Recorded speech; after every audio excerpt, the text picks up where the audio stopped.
জুলাইকে কেন্দ্র করেই বিএনপির পরাজয়।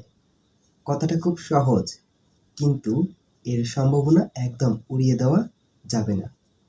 কারণ বিএনপি সরকার নির্বাচনের আগে প্রতিশ্রুতি দিয়েছিল, যদি তারা নির্বাচিত হয় তাহলে সর্বপ্রথম জুলাই সনদ বাস্তবায়ন করবে।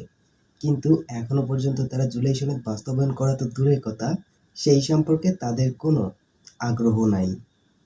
এবং অপরদিকে ১১ দলীয় জোট এনসিপি এবং জামায়াত, তারা জুলাই সনদ বাস্তবায়নের জন্য রাস্তায় আন্দোলন করবে।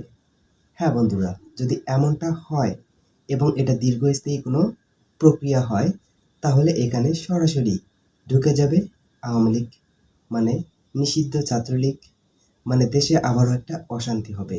আর এ কারণেই বিএনপির স্বপ্নের সরকার পরাজিত হবে বা পতন হবে।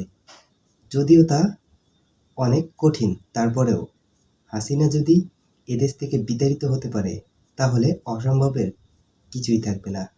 বন্ধুরা, আপনাদের কাছে কি মনে হয় কমেন্টে জানিয়ে দিন। সম্ভব হলে চ্যানেলটিকে সাবস্ক্রাইব করে পাশে থাকবেন। ধন্যবাদ সবাইকে।